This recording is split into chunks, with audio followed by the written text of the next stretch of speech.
Hello YouTube, SentinalhMC here, and welcome to a different kind of video. This is my very first review video for a game, and today we're going to be taking a look at Empyrion Galactic Survival. Just full disclosures as we get started, because we have to go kind of quick because there's a lot to talk about. I was given a copy of this game for review, so that's disclosures over.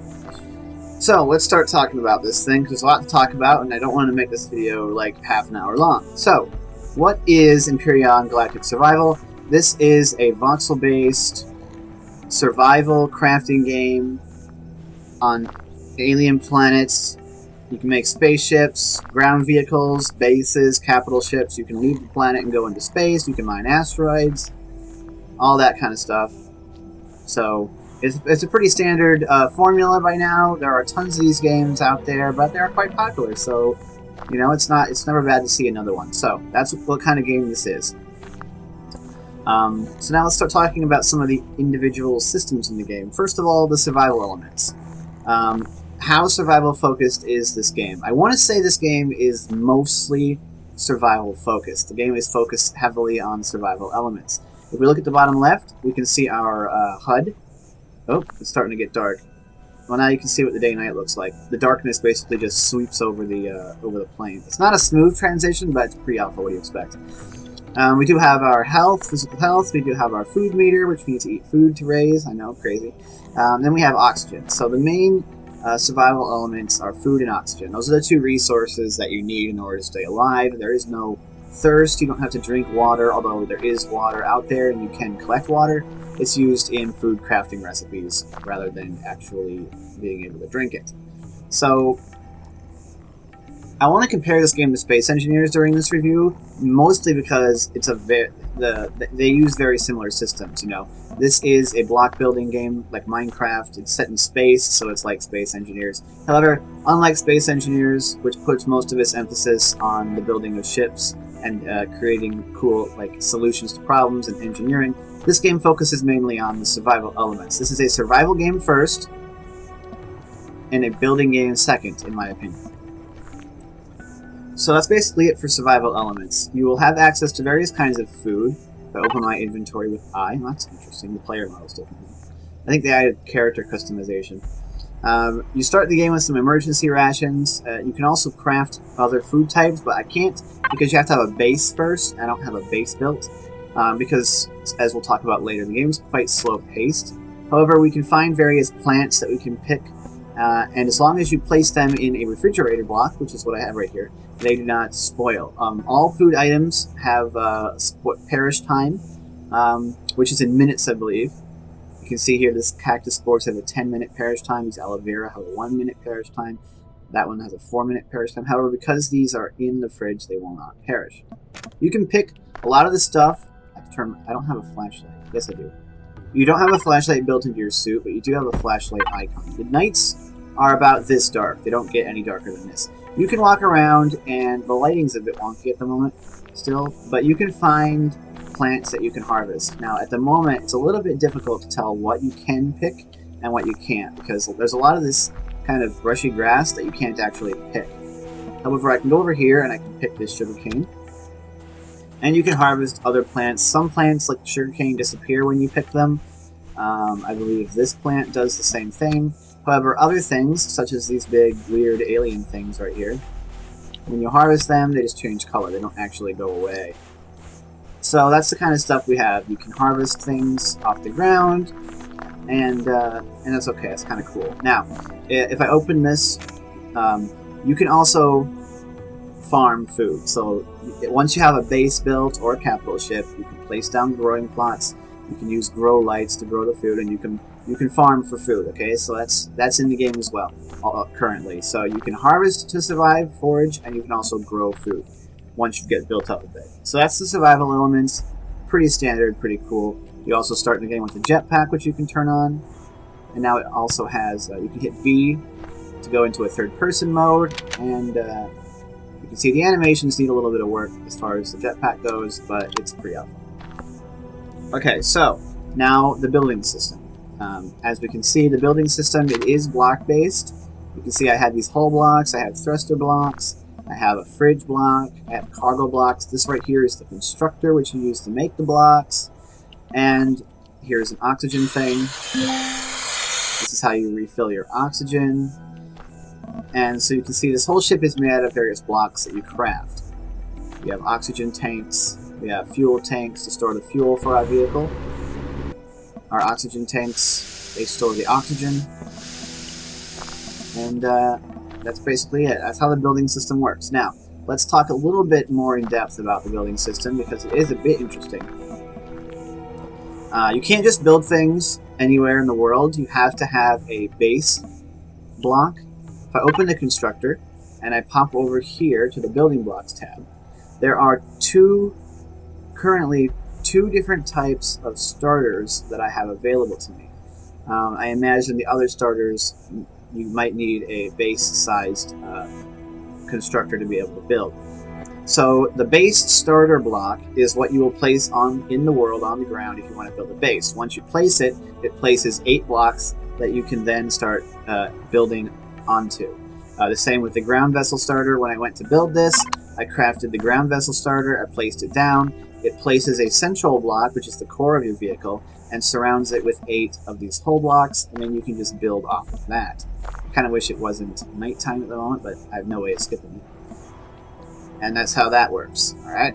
So, that's alright. That works, because what that does is, the terrain that's out here is not in a block grid. Alright? There is no block grid out here. You have to place down a block grid. And once you've placed down the starter, it creates a block grid that you can build off of. So that works. It works to allow us to have ground vehicles and bases and various things. And I think it's a decent implementation. It works. They're a bit expensive because of that core, but we'll talk about that when we get to the crafting system. So the building system, very simply, I'll go and craft some... I have a block right here. If I go to number 6, I now have a block. I hope you can see this. I'll brighten it in post just to make sure you can. Basically, when I have the block in my hand, I can obviously look at various points on this ship to see where it wants to go. If I'm not allowed to place the block there, it either will not go there, or it will have a red outline around it. If you can see this, there's a blue outline around it currently, and that blue line means that it can be placed there. Alright?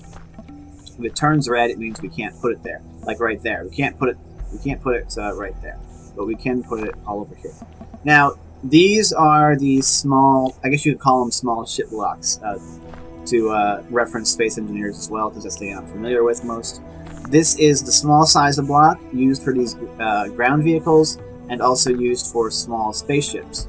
However, if I move this block over here, we can't place it here because it's not a grid, but that is the size of the large blocks. That is the size of the blocks for bases and for capital ships. Alright, so bigger. However, they still cost the same. You still craft the same block. So, the only difference between this hull block gray on a small ship and on a large ship or a base, there's no difference. It's still going to cost 2 metal plates. It's still going to take 2.8 seconds to craft.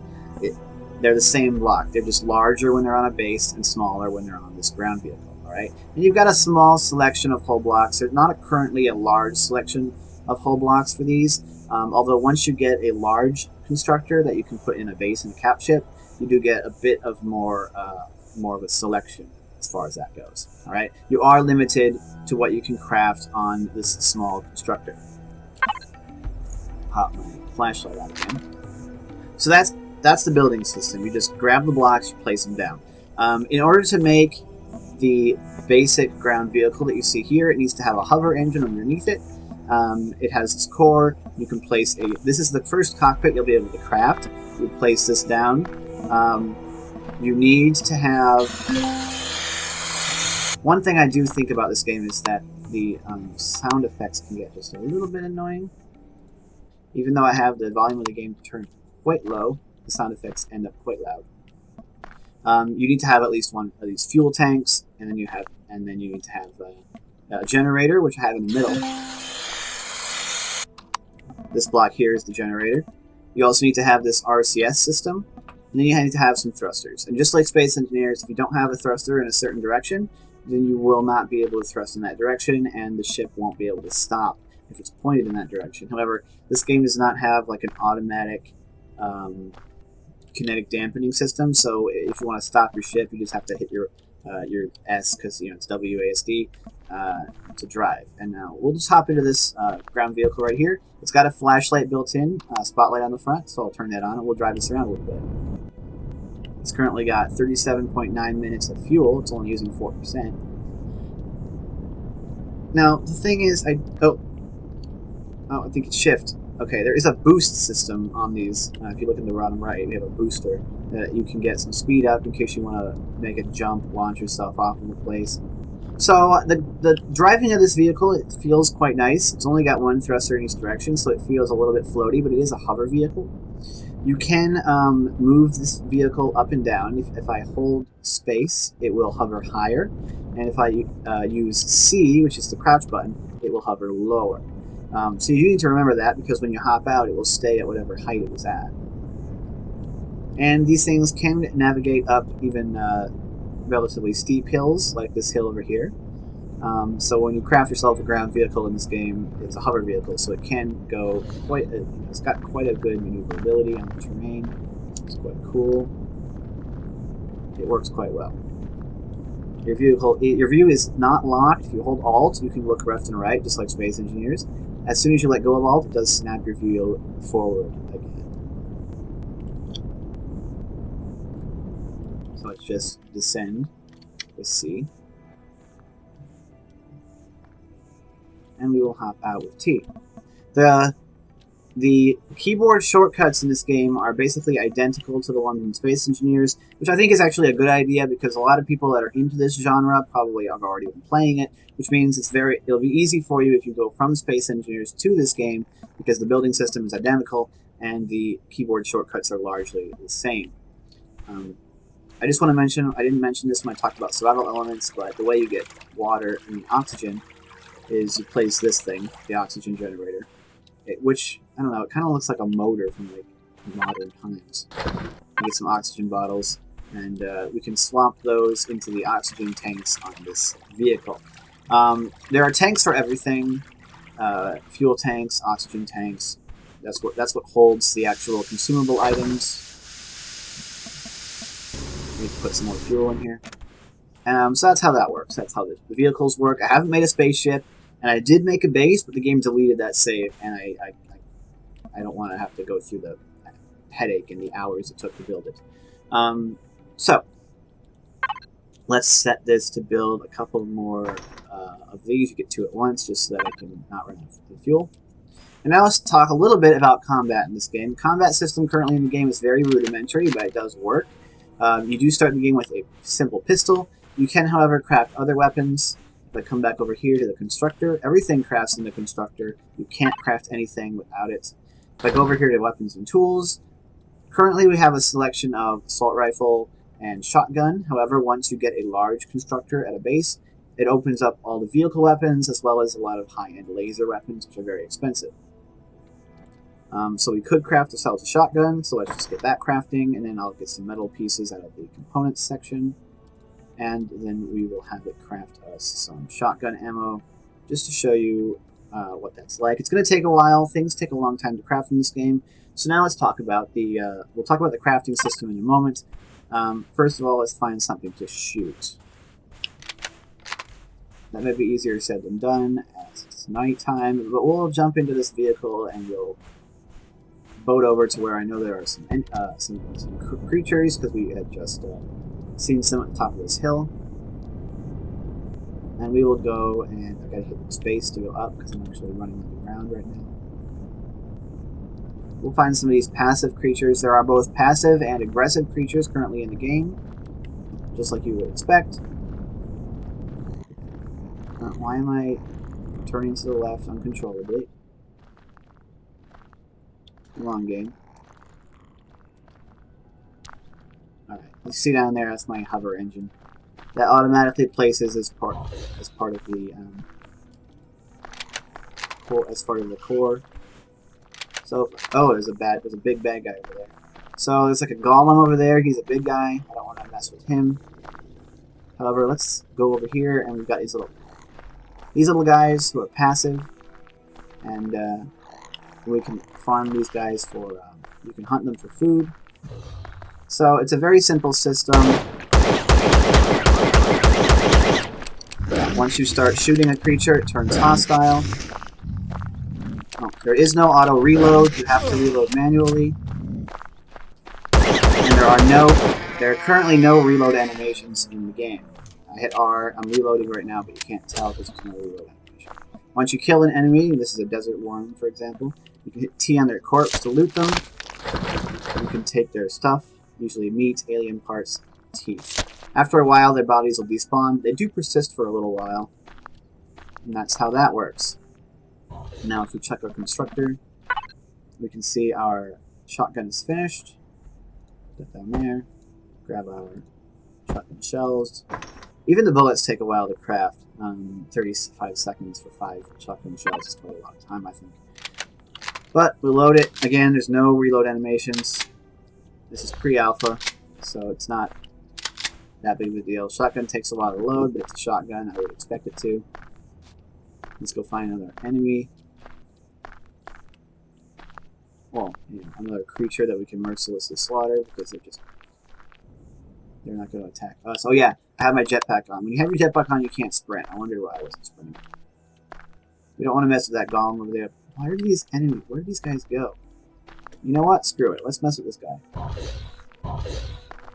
Look at this guy. This guy's kind of neat.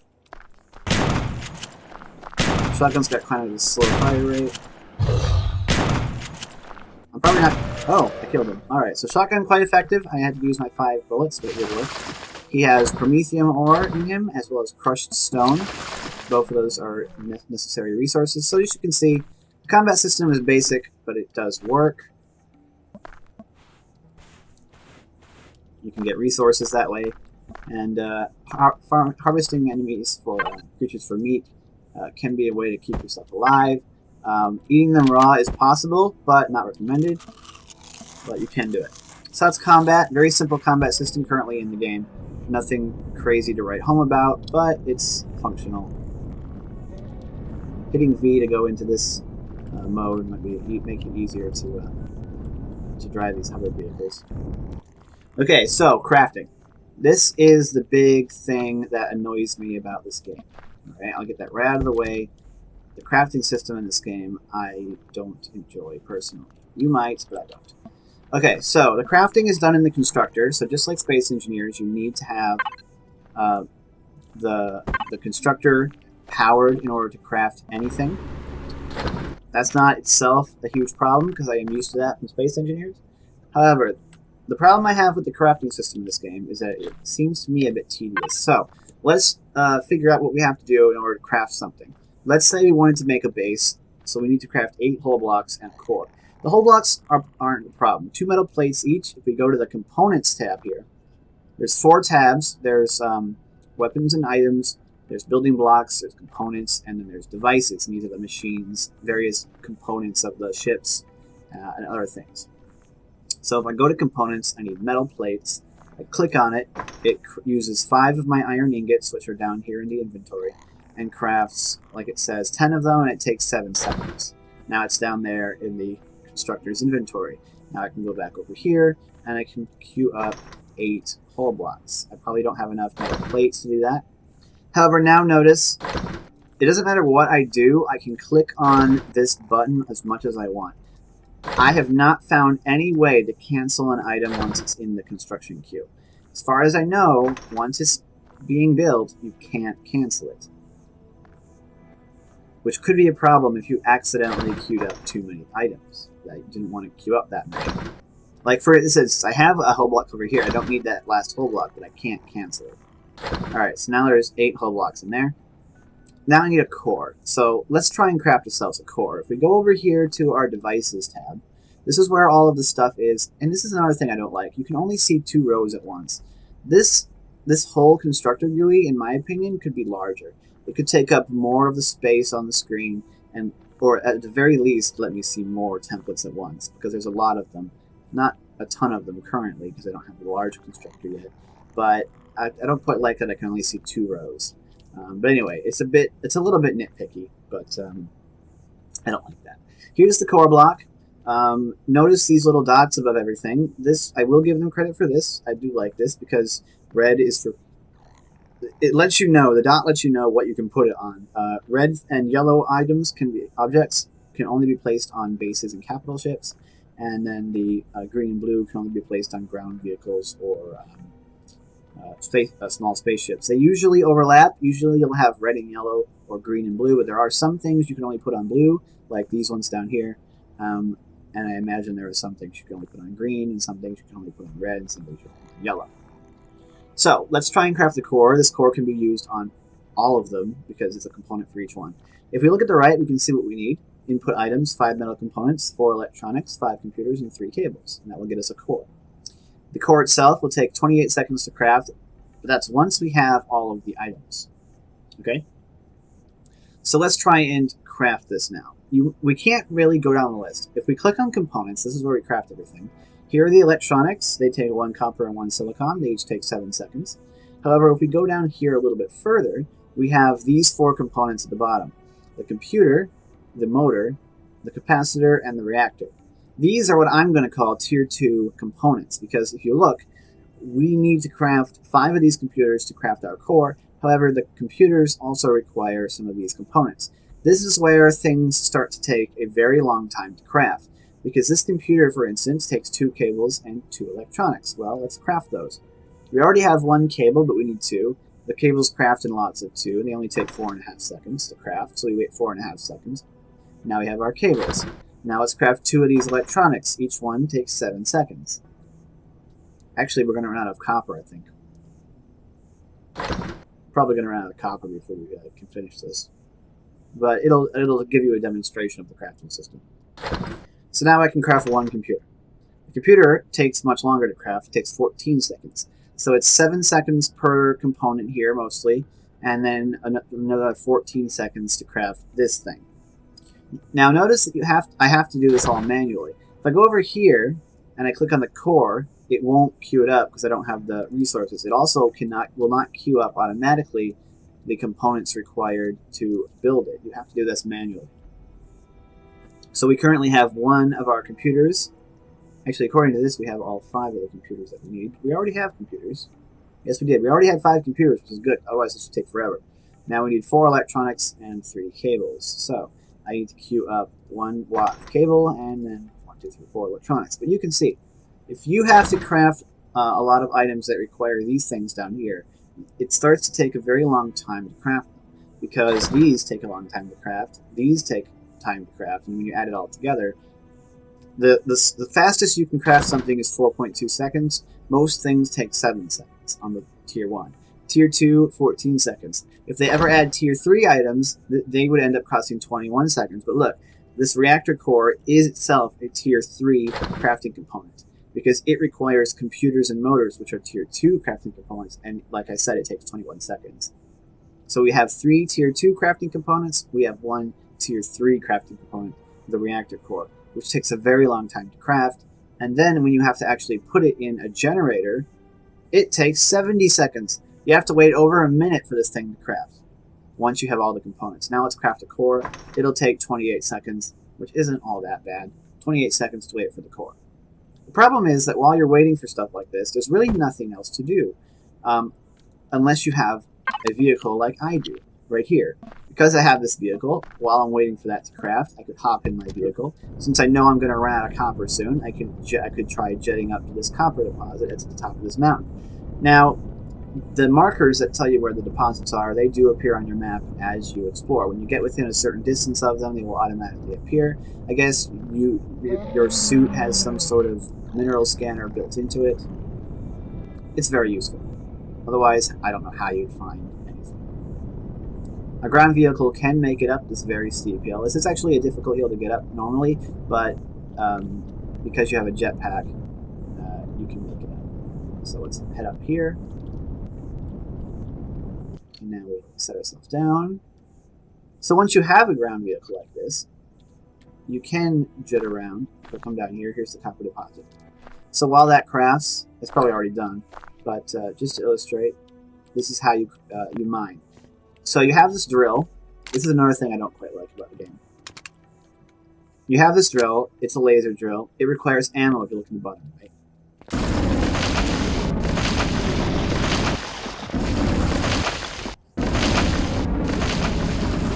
With craft ammo for it. Now, just like similar to Space Engineers, as you can see, as we deform the terrain with the vein, it does drop copper ore chunks that we can pick up. I can turn on my jetpack with J, and now I'll fly back up to my vehicle. We'll go ahead and stick these copper ores into the constructor, as you use it for everything. Now, if I want to, I can go in here, and I can tell it to make some copper ore. Each bar of ore gives you 10 output, and takes 7 seconds. So that's not bad. You get 10 for every 7.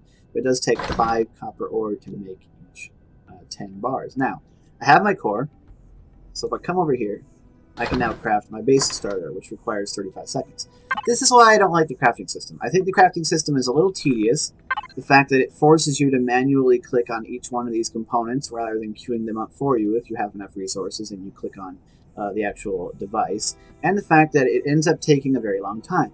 Now, to make that core, that didn't take too long because I already had 4 of the computers. If I didn't have them, I wouldn't have had enough copper, but it would have taken quite a while. 7 seconds for each of the 5 crafting components each computer requires, 14 seconds for each computer, 21 seconds for 25 seconds for the actual core block, and then another 35 seconds for that. It means it takes several minutes to get the base started.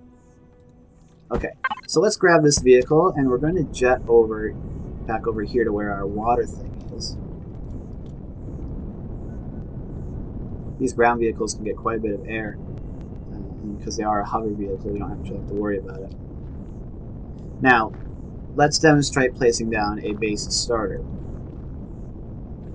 Because this part of the building system I quite like. I think it's a good system. It works. Let's just sort of land this thing. Now I have my base starter. If I hit my button 8 to bring it up.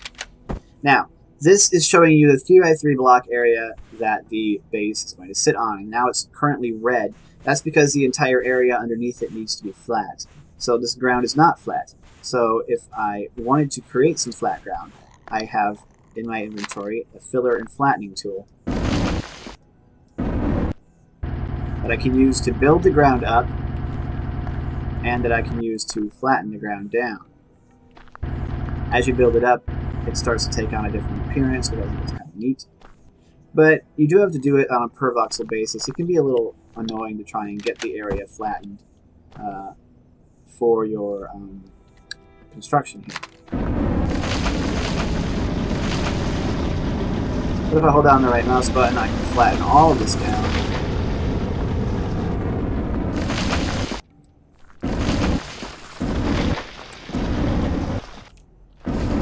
Try and flatten an area large enough to place in the base. Let's see if it's big enough.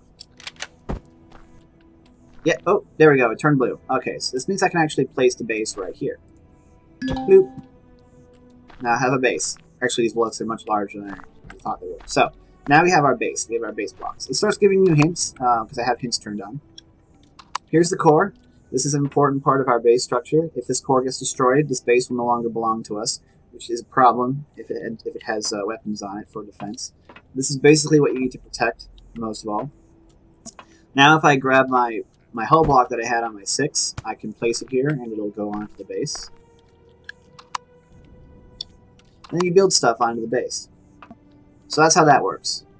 If you don't want to flatten the ground manually, you can always place it on the water, because that actually works. So that's how you build a base.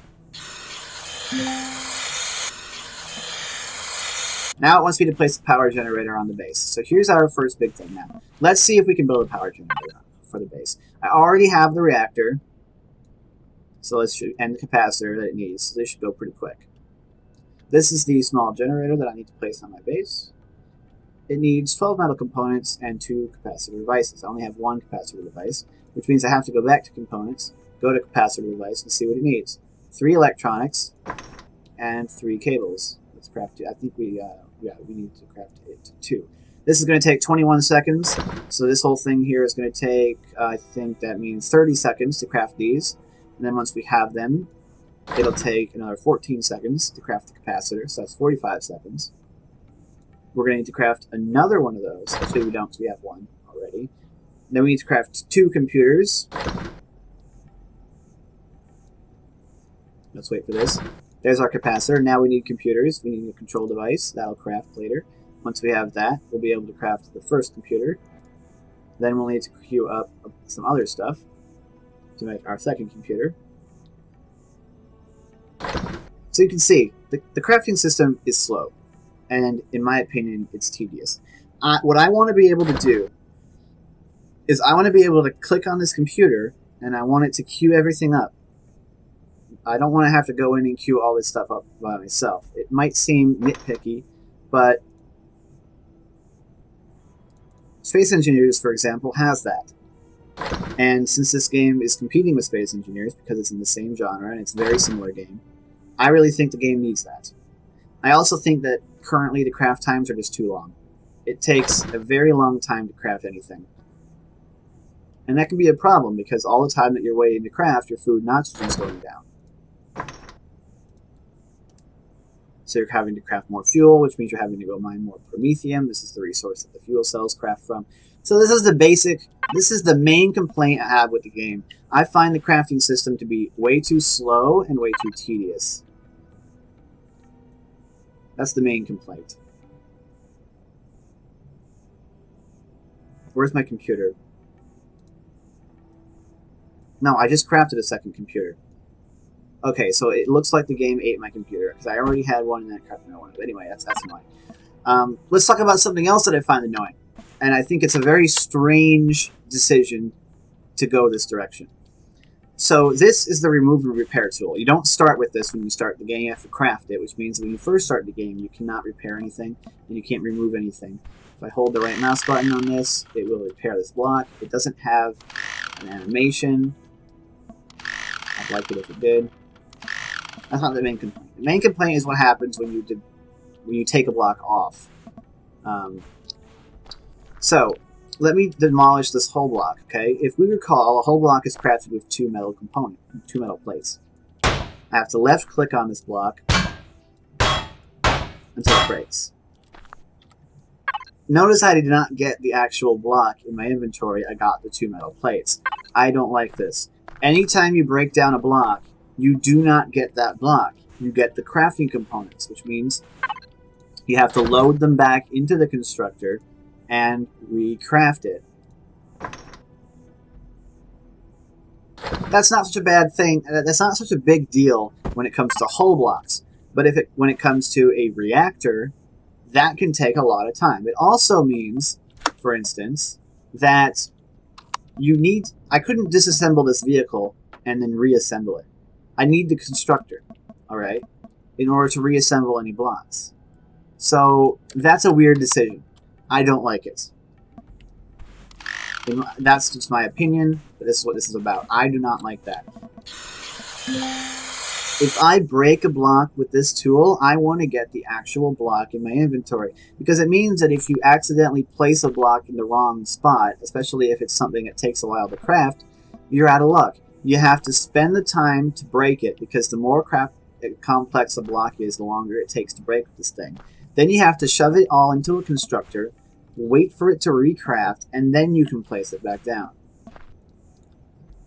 I don't like that. I think it's annoying. As far as building blocks and placing blocks, it uses the same system as Space Engineers, where you can use the home row keys, home, insert, and delete to rotate things. I don't like that. That's my main gripe with the game. The crafting system, I think, is too slow, and I do not like the way the remove tool works. So that's basically it. Now, we're going to take a look at what is coming in the alpha version, and then my final thoughts and recommendations for this game. So I'll see you then. Alright, so what we're looking at right now is the screen which appears when you first boot the game. What this is telling us is that the game is still in pre-alpha, and it's giving us the list of features that are expected to come when the game hits actual alpha. So the first thing on the list here is a whole solar system with more planets, and eventually a whole procedurally generated galaxy. Currently, in the pre-alpha, there is not an entire solar system. There are only 4 planets and an asteroid belt in the middle, enough to get you all the resources that are currently in the game and let you get all the content that's currently in the game. However, the game is not procedurally generated, because if we look at the next line, we see fully procedurally generated planets are coming later. Currently, the planets are semi-procedural because, well, the terrain on the planets is not procedurally generated. It is completely static and handcrafted. The points of interest, such as the crashed spaceship, the lakes, positions of resource nodes and things, those were all hand-placed. They're not procedurally generated. The only thing that I've found that is procedural on the planets is the flora that you can find and pick. If that's not quite true, then that's all I've noticed, because everything else seems to be just placed there. So procedural planets are coming later. They're not currently in the game. Currently, the planets are kind of small, plus parts of them are actually restricted. It's not mentioned on the screen, but if you go to that link at the bottom of the page, you'll find out that while walking around on the planets, you will eventually hit an orange wall.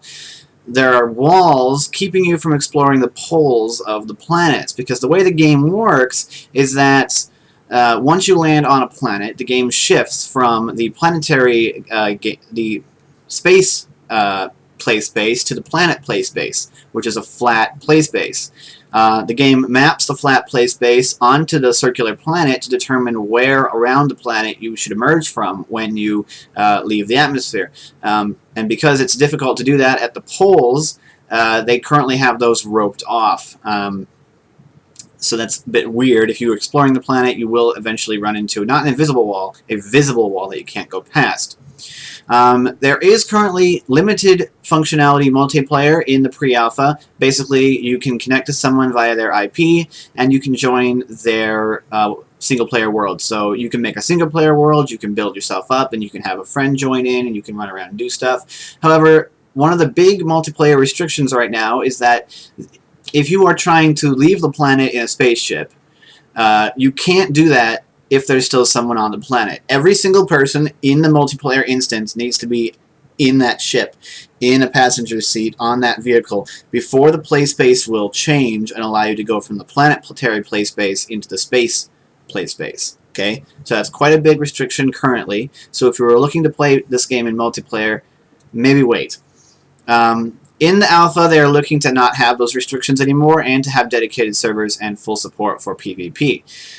They're also going to be removing the restricted areas on planets. Like I said earlier, you can't get to the poles. There's also another interesting thing in multiplayer. You'll be walking around on a planet and you might see a green wall. Now you can actually walk through the green wall, but you can't interact with any players who are on the other side of the wall. I don't actually know what that is. It's probably got something to do with the equators and chopping the planet in half. I'm not really sure how it works or what it's about, but it's there.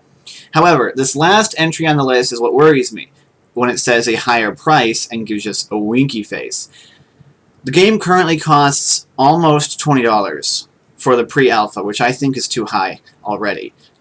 If the game's price goes up when it hits alpha, if it goes up by very much, I think it'll be too expensive. Currently, you can get Space Engineers for $25, and it's in its alpha stage, and it's been in its alpha stage for over a year. It's had a lot of development. So since this game is competing directly with Space Engineers for a very similar market, I think it's fair to compare the two in this case. The game in alpha, if they make it go from the $17 or $18, if they can get it right now, to $20, I think that'll be fine. But if they make the price up there where Space Engineers is, I'm not sure if that's going to be all that good. But that's just my opinion. But the price is going up when the game gets into alpha, so that is something that you need to worry about and think about. So yeah, let's get on with the review. So, what are my final thoughts on Empyrion Galactic Survival Pre-Alpha? My overall impression of the game is that it's got good bones. I think that with proper development and given quite a bit of time, the game could turn into a very good game. I think it can coexist in a genre along with Space Engineers because it has a different focus. If you want a survival-focused sci-fi block-building voxel game, this might be the game for you. Other than Space, if you want a game that is more focused on the ships, then maybe Space Engineers is more your style. However, in the pre-alpha version, I am reviewing the pre-alpha version, and the reason I'm doing that is because they are charging $17 for this game, currently on Steam. And as that roadmap pointed out, the price is expected to rise more as the game progresses in development. So since they're selling it for money, it's a valid product to review in my opinion. Personally, I have trouble recommending you pick the game up in its current state. There are a lot of people on Steam with very positive reviews who really like the game in its current state in pre-alpha.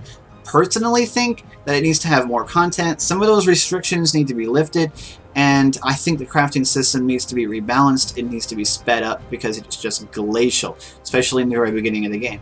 So with all that said, what it really comes down to is, did I have fun with the game? Did I enjoy the game? I was ready to quit playing the game after about 2 hours. I'll be quite honest with you. I played it for about 10 hours. I was ready to stop playing after 2 hours. I just wasn't enjoying my experience with the game. I just wasn't. I think that the crafting and stuff, the systems are very manual. There's just something about the game that I didn't quite enjoy myself.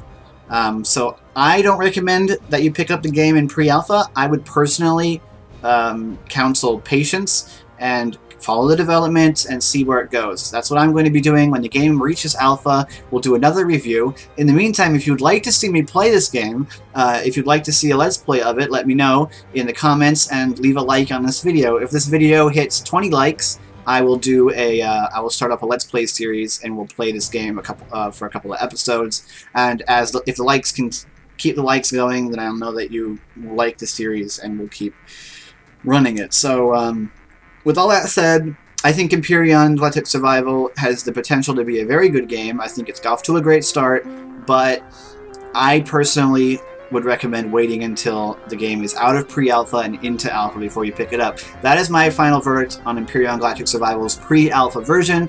I'm SentinalH, and I'm signing out.